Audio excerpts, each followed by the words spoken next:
Saday ka. Wala nag-ikaw sa akong problema. Ikaw? Saday. Ra akong ibayad ni mo. Cellphone? Kwarta man ang kinahanglan. Di man cellphone. Kamahal na, anak. Matay to nga mo eh. Wadyo ko niya sweldo eh. Nya katora ba si Sin? Sige ba itong paningin sa ko? Muntag ni mag-utang sa kuwa ron eh. So may angay akong buhato na ni no? Mga apply lang kong construction para makabayad ko sa utang ni Sin.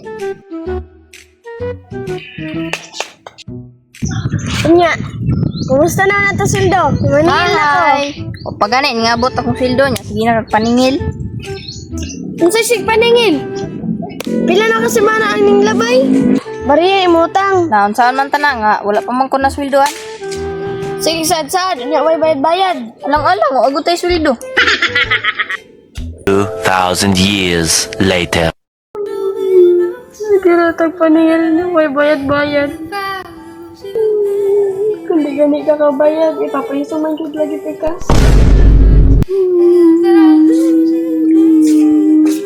Naon saday ka. Wala nag-ikaw sa akong problema. Ikaw? Saday. Ra akong ibayad ni mo.